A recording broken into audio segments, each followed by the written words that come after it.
오늘부터 4주간의 대강절이 시작됩니다. 우리 PPT 한번 보여주시겠습니까? 대강절은 먼저 오신 예수 그리스도를 넘겨주시면 먼저 오신 예수 그리스도를 기억하고 기뻐하는 절기입니다. 그뿐만 아니라 또한 약속대로 다시 오실 예수님을 기다리는 절기입니다. 우리가 대강절의 이미지들을 보면 특별한 색이 계속해서 나타나는 것을 알 수 있습니다. 이 대강절은 하나님이 명령하신 그 구약의 절기는 아니고 신약의 교회들이 예수님의 사역을 염두에 두고 그 사역을 중심으로 신약의 교회들이 세운 교회력이 정한 절기입니다. 그 중에 이 대강절은요, 항상 보라색이 강조됩니다. 절기의 색이 있거든요. 교회력에는 절기의 색이 있는데 보라색, 흰색, 빨간색, 녹색, 그 절기의 기간에 따라서 이 네 가지 색을 계속 반복해서 강조하는데 이 대강절 절기의 색은 보라색입니다. 위엄을 나타내는 것이죠. 위험이 아니고 위엄입니다. 위엄. 예수님이 다시 오실 예수님이 영광스러운 왕이시다라고 하는 그런 의미입니다. 오늘 저의 넥타이 색깔이 무슨 색일까요? 네, 대강절 절기에 어울리는 색의 넥타이입니다. 제 와이셔츠도 가까이서 보시면 은은한 연보랏빛이 난다는 것을 염두에 두시면 감사하겠습니다. 일부러 산 건 아니고요, 있어서 이렇게 맞춰 입고 나왔습니다. 예수님은 우리를 위해서 우리와 같은 사람의 모습으로 이 땅에 오셨습니다. 우리를 위하여 고난을 당하셨고 우리를 위하여 십자가에 달려 죽으셨습니다. 그리고 우리를 위하여 다시 부활하시고 승천하셨습니다. 그 결과 저와 여러분에게 구원의 은혜가 베풀어졌습니다. 예수님께서 이루신 그 구속의 은혜가 예수님으로 말미암아 저와 여러분에게 고스란히 주어졌습니다. 그래서 우리가 그 구원의 은혜를 기억하고 감사하는 절기, 찬송하는 절기가 바로 대강절입니다. 하지만 그럼에도 불구하고 여전히 죄 가운데 살아가는 우리의 모습을 철저히 회개하는 절기이기도 합니다. 거룩한 삶을 다시 한번 결단하고 장차 다시 오실 주님과 영원히 함께하게 될 그 천국을 소망하며 기다리는 절기이기도 합니다. 여러분, 우리가 왜 성탄절을 기쁘게 여기고 중요하게 여기고 지킬까요? 예수님을 믿지 않는 사람들도 크리스마스에 대한 마음은 특별한 것 같습니다. 많이 시키는 했지만 12월이 가까이 오니까 많은 사람들이 가족들과 함께 크리스마스 트리 앞에서 찍은 사진들을 여기저기 올리더라고요. 성도님들도 자녀들과 함께 멋진 크리스마스 트리 앞에서 찍은 사진을 올리셔서 제가 SNS를 통해서 봤습니다. 참 감동이 되고 이뻤습니다. 한 해의 끝이라고 하는 연말의 분위기, 그리고 또 여러 성탄절을 드러내는 성화에서 느껴지는 그 아기 예수님의 온화한 모습, 그 요셉과 마리아의 특별한 사랑, 이런 것들이 이 시기와 맞물려서 우리에게 설레는 또 감동과 사랑의 감정을 주기에 충분한 것 같습니다. 그러나 이 대강절은 메마르고 삭막한 이 시기에, 이 세상에 우리 안에 좀 더 멋진 사랑을 한번 이루어 보자, 그 제대로 한번 사랑해 보자라고 만들어내는 그러한 절기가 아니라는 것입니다. 잠시 살펴본 대강절의 의미에서도 알 수 있듯이 성도에게 있어서 성탄절과 대강절은 단순히 이 땅에 오신 아기 예수님을 추억하고 기뻐하는 것을 뛰어넘어 우리가 성탄을 정말 진심으로 감사하고 기대하는 이유는 이 땅에 오신 그 예수님이, 다시 오실 예수님이 온 세상의 왕이시고 우리의 구원자이시며 하나님이시기 때문에 우리가 기뻐하며 중요하게 여기는 것입니다. 우리는 오직 그 예수님 때문에 모든 죄에서 용서받고 영원한 생명을 얻을 수 있었습니다. 또 성경의 약속대로 우리는 다시 오실 예수님으로 인하여 우리 구원의 완전한 성취, 그리고 몸의 부활, 영원한 삶을 누리게 될 것입니다. 우리의 완전한 구원과 함께 새하늘과 새 땅을 가지고 오실 그 왕이 바로 다시 오실 예수 그리스도이시기에 우리가 그분을 따르는 성도로서 그 주님을 간절히 소망 중에 기뻐하며 기다리는 것입니다. 여러분, 예수님의 초림은 다시 오실 예수님께서 반드시 오실 것이라는 것을 확증하는 증거입니다. 가장 확실한 증거입니다. 성도는 이 땅에 오신 주님을 기뻐하는 자들입니다. 그리고 예수님께서 우리를 구원하기 위해서 이루신 모든 일을 믿고 감사하는 자들이 바로 성도입니다. 그러나 여기서 끝이 아니라 우리를 영원한 천국에서 완전한 삶을 누리게 하기 위하여 우리를 맞이하러 오실 주님, 그분을 분명히 믿고 기다리는 자들입니다. 성도님들은 진짜 다시 오실 예수님을 믿고 기다리고 계십니까? 진짜 우리는 이 대강절의 성탄의 의미를 다시 마음에 되새기고 다시 오실 주님에 대한 믿음의 고백을 온전히 드리고 있습니까? 여러분, 신약 성경에서 이 신약 시대에 예수님의 재림에 대한 소식은 신약의 성도들을 흥분시키기에 충분했습니다.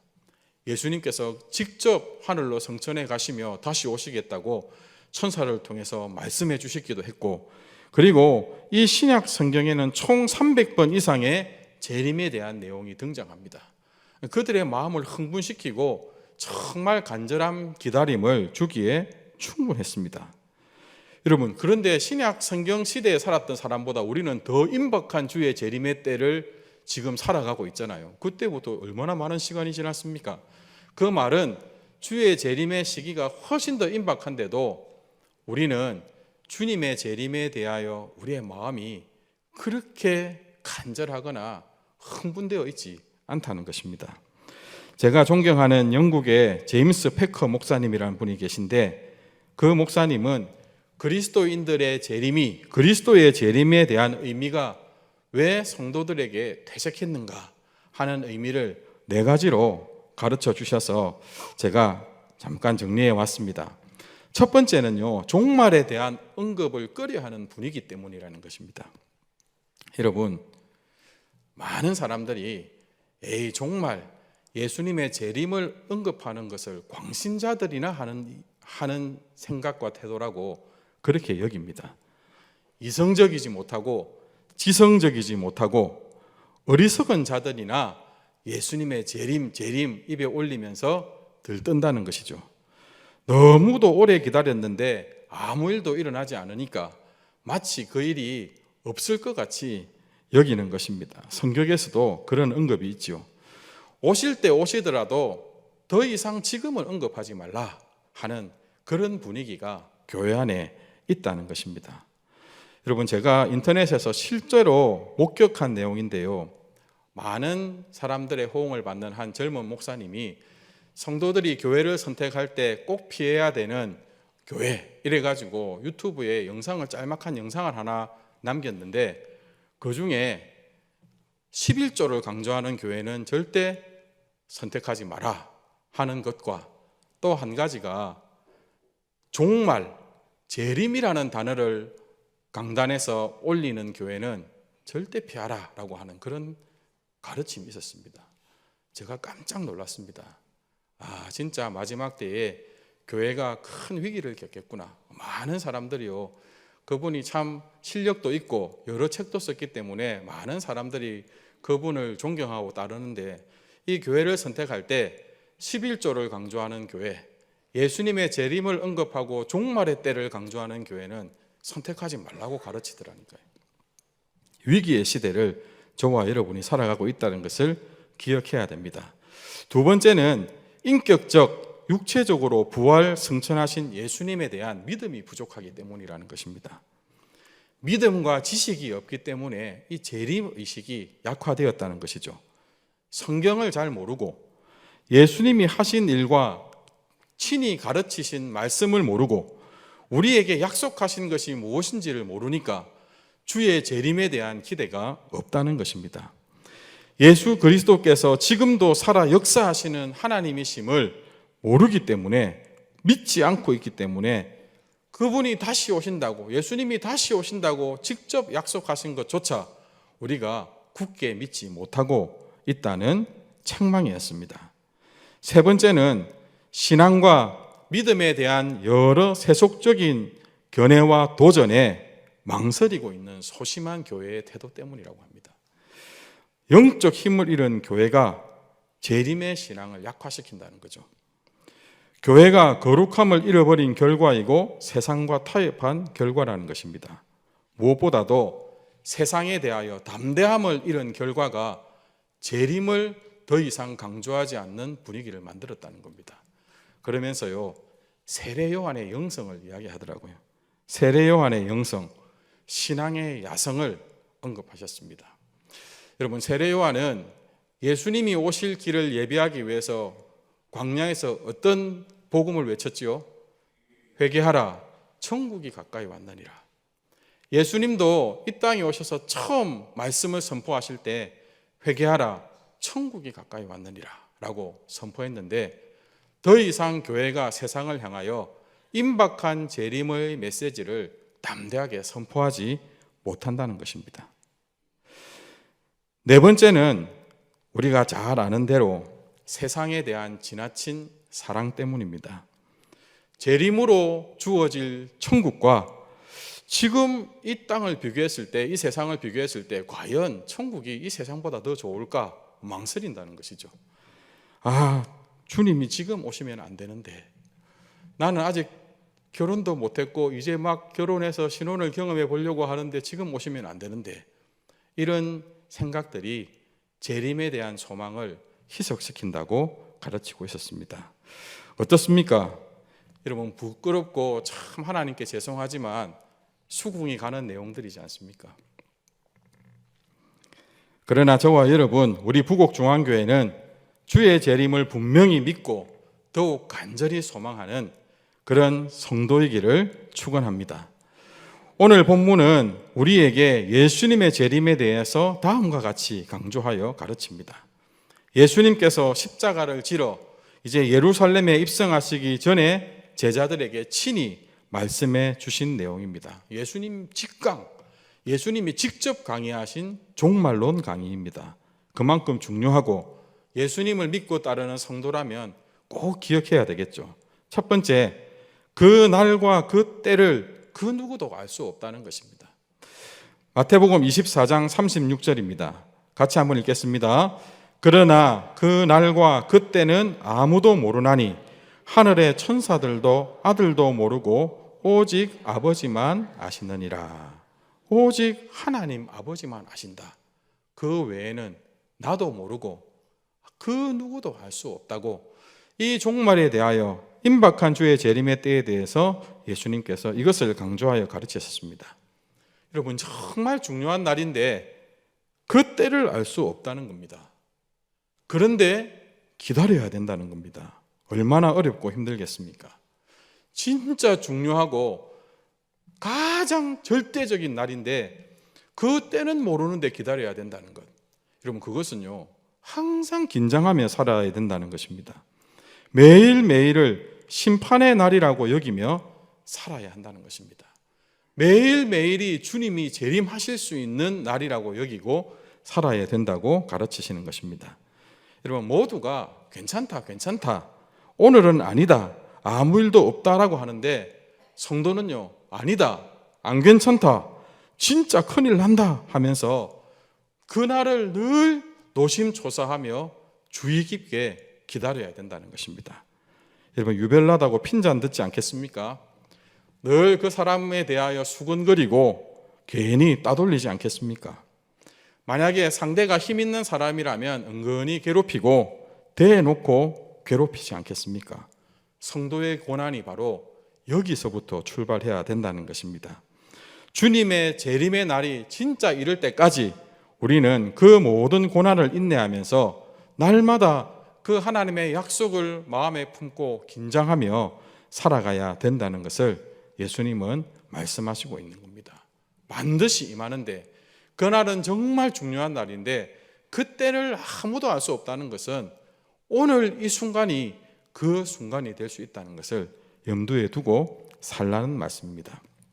여러분, 지난 한 주간을, 오늘 하루를 주님이 다시 오실 날로 여기며 사셨습니까? 저는 지난 주 중에 한 청년을 신방하면서 딱 한 번 주님 지금 오시면 좋겠다라는 고백을 한 적이 있습니다. 그런데요, 나머지 모든 시간을 당연한 듯이 다음 주에 만날 약속을 잡고 오늘 처리하지 못한 일을 내일로 미루고 얼마 전 선교사로 떠난 친구와 통화하며 조만간 한번 찾아갈 테니 기다리면서 힘써 선교 잘 감당하라고 인사를 나누었습니다. 그냥 당연히 내일이 오늘과 같은 내일을 맞이할 것이라고, 오늘과 같은 다음 주간을 맞이할 것이라고 생각하고 살았습니다. 잘못된 것은 아닙니다. 저 나름대로 주어진 시간을 알차게 보내려고 노력도 했습니다. 문제는 내가 다시 오실 주님을 기다리는 자라는 것을 너무나 자주, 아니 거의 매일 잊어버리고 어쩌다가 한 번씩 생각한다는 것입니다. 주님이 재림이 오늘이라 내일은 아닐 것이라는 것을 너무도 당연하게 여기며 살아간다는 것입니다. 우리가 진짜 재림의 신앙을 가진 성도가 맞는지 돌아보아야 될 것입니다. 주님의 재림이 임박했다는 생각을 안 하니까 죄 짓는 것을 죽을 것만큼 두려워하지 않고 맡기신 사명에 온 힘을 다해 충성하지 못하고 사랑하고 용서하고 자기를 부인하며 살아가는 삶에 많이 실패했다는 것입니다. 베드로후서 3장 8절 그 시기에 대해서 이 베드로 사도는 성경을 통해서 이렇게 고백합니다. 사랑하는 자들아, 죽게는 하루가 천년 같고 천년이 하루 같다는 이 한 가지를 잊지 말라. 9절 말씀도 한번 볼까요? 주의 약속은 어떤 이들이 더디다고 생각하는 것 같이 더딘 것이 아니라 오직 주께서는 너희를 대하여 오래 참으사 아무도 멸망하지 아니하고 다 회개하기에 이르기를 원하시느니라. 여러분, 우리는 압니다. 그 때와 날을 정하시는 하나님 아버지께서 그 누구보다도 그 날을 간절히 원하시지만 오래 참으시며 기다리고 계십니다. 그 이유는 천년을 하루같이 여기며 계속 우리가 주의 재림에 합당한 자가 되기를 기다리고 계시고 한 영혼이라도 더 주님께로 돌아오기를 기다리며 그 하루를 천년을 하루같이 그렇게 오래 참고 계신다는 것입니다. 그러나 우리는 반드시 기억해야 됩니다. 바로 오늘, 바로 내일이 주의 재림의 날일 수 있다는 것입니다. 하루하루를 주의 재림의 날로 여기며 사모함으로 주의 재림을 기다리는 저와 여러분이 되기를 소망합니다. 두 번째, 예수님께서 이 마지막 때에 대하여 강조하고 있는 말씀은 많은 사람들이 심판을 받을 것이다 라고 하는 것입니다. 이 노아의 때를 염두에 두며 이렇게 가르쳐 주셨습니다. 38절 39절입니다. 같이 한번 읽겠습니다. 홍수 전에 노아가 방주에 들어가던 날까지 사람들이 먹고 마시고 장가들고 시집가고 있으면서 홍수가 나서 그들을 다 멸하기까지 깨닫지 못하였으니 인자의 임함도 이와 같으리라. 아멘. 깨닫지 못하였기 때문이라는 것입니다. 엄밀히 말하면 깨달을 수 없었기 때문입니다. 저와 여러분이 다시 오실 주님에 대한 깨달음과 믿음을 가지고 기다리고 있다면 그것은 철저히 하나님의 은혜입니다. 여러분, 노아의 때의 상징이 방주이지요. 그런데 이 방주는 세상의 가치관으로 볼 때 아무 쓸모없는 배입니다. 여러분, 이 배의 특징이 뭐냐면 돛도 없고 닷도 없고 방향키도 없는 배입니다. 배로는 아무 쓸모가 없습니다. 가고 싶다고 갈 수 있는 배가 아니고 멈추고 싶다고 멈추어 설 수 있는 배가 아닙니다. 한마디로 노아는 세상 사람들이 보기에 아무짝에도 쓸모없는 것 같은 짓을 하고 있었던 것입니다. 그런데 하나님의 심판이 주어졌을 때 오직 그 방주만이 유일한 구원의 길이 되었습니다. 노아의 시대가 우리에게 가르쳐 주는 것이 무엇입니까? 노아의 때가 방주였다면 오늘 우리에게 있어서 유일한 구원의 길은 무엇입니까? 바로 예수 그리스도의 십자가라고 하는 것입니다. 세상 사람들에게 방주만큼 이 십자가도 쓸모없고 바보 같은 짓이었습니다. 끝까지 싸우고 이겨서 쟁취해야지 그냥 죽어버리다니요. 오늘과 같은 치열한 경쟁의 시대에 자신을 부인하면서 십자가를 붙들고 주를 따르라니요. 이것은 인정할 수 없는 가르침입니다. 그래서 믿지 않습니다. 손가락질하고 그 십자가를 믿고 따르는 자들을 어리석다 여기고 시비를 거는 겁니다. 노아가 얼마나 많은 비난을 들었겠습니까? 산 꼭대기에 평생을 들여 아무 쓸모없는 배를 만들고 있었는데, 미친 짓을 하는 노아와 그의 가족들을 그 당시에 사람들이 그냥 두었겠습니까? 땅값 떨어진다고, 마을의 질이 떨어진다고 난리를 치지 않았겠습니까? 비가 제법 많이 오래 내린다고 그들이 산 꼭대기에 놓여 있는 그 방주로 달려갔겠습니까? 그러지 않았을 것입니다. 결국 노아와 그의 가족들 외에는 다 심판받아 멸망하고 말았습니다. 주림의 재림의 때도 그럴 것이라는 것입니다. 십자가가 무능하고 쓸모없어서 믿을만하지 않아 보여서 무시하고 배척하는 많은 사람들이 심판을 받게 될 것이라는 것입니다. 이것 때문에 하나님께서 안타까워하시며 교회들에게 복음의 사명을 맡기고 오래 기다리고 계신다는 것입니다. 그런데 교회가 담대하게 선포하는 것이 아니라 세상 사람들이 보기에도 그럴듯한 십자가를 한번 만들어 보겠다고 무기력하고 어리석게 보이는 십자가를 세상의 복으로 치장해서 화려하고 힘있고 모두가 부러워할 만한 십자가로 개조한다면 어떻게 될까요? 다 죽는 겁니다. 교회도 망하고 세상도 망하고 그냥 복음과 무관하여 다 망하고 마는 것입니다. 예수님의 십자가 때문에 굶자, 포기하자, 빼앗기자, 죽자 말하기 힘든 시대를 저와 여러분이 살아가고 있습니다.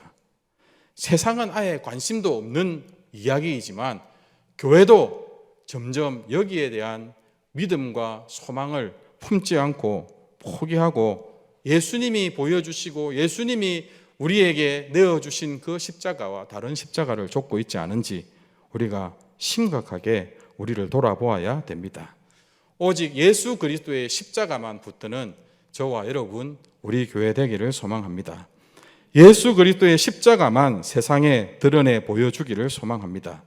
이 시대에 교회로 살아가는 것이 힘듭니다마는, 그러나 고난이 따르고 인내가 필요합니다마는, 그러나 주님이 다시 오시면 그 모든 상황은 역전이 됩니다.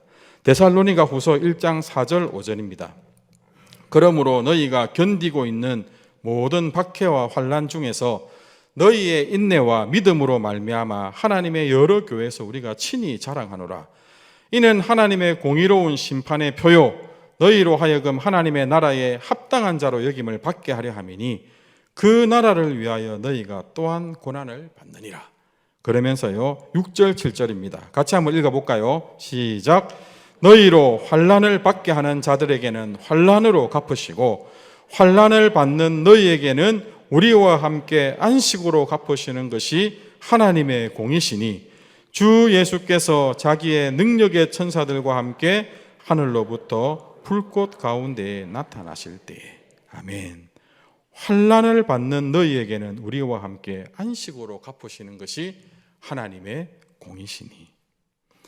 노아의 때를 꼭 기억했으면 좋겠습니다. 방주를 기억합시다.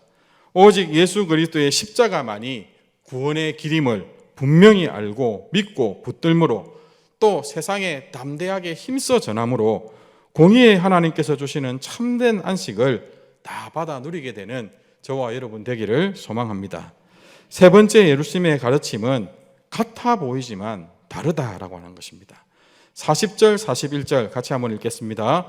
그때에 두 사람이 밭에 있음에 한 사람은 데려가고 한 사람은 버려둠을 당할 것이요 두 여자가 맷돌질을 하고 있음에 한 사람은 데려가고 한 사람은 버려둠을 당할 것이니라. 아멘. 두 사람이 같은 장소에서 같은 일을 하고 있었습니다. 다 밭에서 맷돌 앞에 앉아서 같은 일을 하고 있었습니다. 그런데 한 사람은 데려감을 한 사람은 버려둠을 당했습니다. 둘 다 같은 일을 했지만 그 목적이 달랐다는 것이죠. 한 사람은 그 일을 통하여 하나님의 영광을, 다른 한 사람은 그 일을 통하여 세상의 영광을 구했기 때문이라는 것입니다.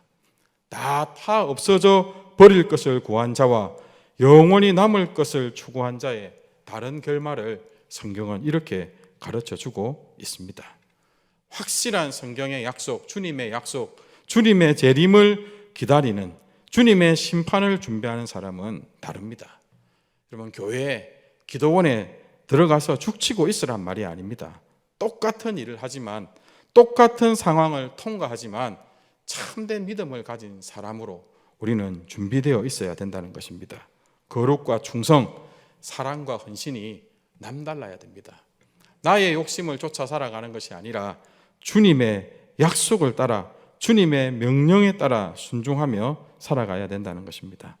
똑같이 세상에 속하여 살아가지만 끊임없이 회개와 자기 부인을 통해 예수님의 십자가를 붙드는 삶이 바로 그 준비의 삶일 것입니다. 또한 성령님의 인도하심을 따라 살아가는 삶이 주의 재림을 기다리는 구별된 삶일 것입니다. 앞서 예수님은 마지막 때를 살아가는 제자, 이 성도의 삶에 대하여 오늘 본문 앞서서 주신 지침이 하나 있습니다. 15절 16절입니다.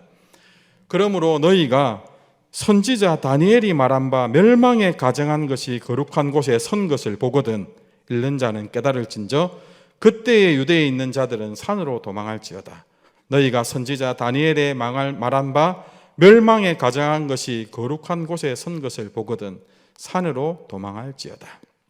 이것은 1차적으로 예루살렘 성전의 멸망을 가리키는 것이겠지만, 그러나 멸망의 우상이 거룩한 예수 그리스도의 자리를 차지하고 있을 때가 바로 심판의 때라는 것입니다.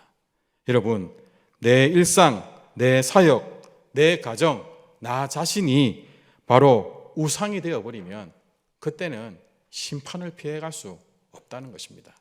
그런데 세상의 가치관이 끊임없이 이것을 부추기잖아요. 나 자신을 위해서, 우리 가정을 위해서, 나를 위해서 살아가라고 부추기잖아요.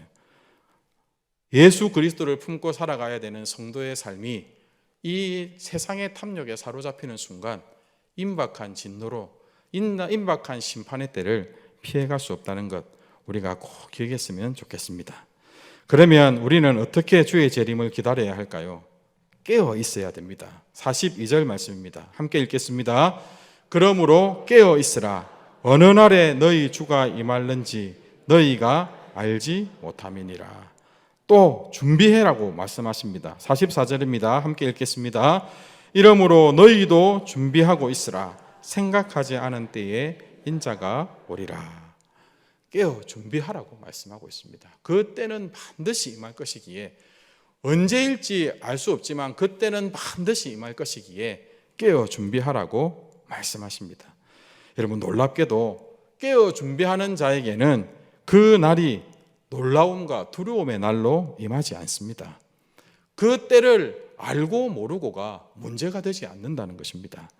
데살로니가전서 5장 4절에서 6절입니다. 형제들아, 너희는 어둠에 있지 아니하매 그날이 도둑같이 너희에게 임하지 못하리니 너희는 다 빛의 아들이요 낮의 아들이라. 우리가 밤이나 어둠에 속하지 아니하나니 그러므로 우리는 다른 이들과 같이 자지 말고 오직 깨어 정신을 차릴지라. 여러분, 내가 깨어 준비하는 모습으로 주님과 늘 동행하면 그 날이 마치 가장 익숙한, 가장 기쁜 소망의 날로 맞이하게 된다는 것입니다. 항상 깨어 주의 말씀과 성령의 인도하심을 따라가는 삶, 이것이 마지막 때를 살아가는 성도의 모습인 줄로 믿습니다. 예수님의 탄생, 죽음, 부활, 성천하심과 더불어 재림은 우리가 사도신경으로 고백하는 우리 믿음의 핵심입니다. 거기로부터 살아있는 자와 죽은 자를 심판하러 오십니다. 우리의 믿음을 사도신경으로 고백할 때 항상 고백하는 겁니다. 거기로부터 살아있는 자와 죽은 자를 심판하러 오십니다. 주의 재림과 함께 우리는 몸의 부활과 영원한 생명을 얻게 될 것입니다. 그러나 주의 재림을 기다리며 깨어 준비하는 삶은 분명히 쉽지 않습니다. 앞에서도 말씀드렸듯이 우리가 속한 세상에 살아가는 방식과 너무도 다르기 때문입니다. 그래서 이 믿음을 가지고 살아가는 것 자체가 고난일 수 있습니다. 인내해야 하고 어쩌면 많은 것을 포기하고 빼앗길 수도 있습니다. 그러나 오늘 말씀에서처럼 분명한 소망과 가치가 있습니다. 우리 주님을 기다리는 그 소망은 가치가 있고 반드시 갚아주시고 역전시켜 주시겠다는 하나님의 약속이 있습니다. 2024년 대강절 첫 주일을 시작하며 다시 한번 주님의 재림을 깊이 묵상하고 깨어 준비하는 저와 여러분이 되기를 간절히 축복합니다. 마지막 성경 한 구절만 우리가 더 읽고 설교를 마치도록 하겠습니다. 계시록 22장 20절입니다.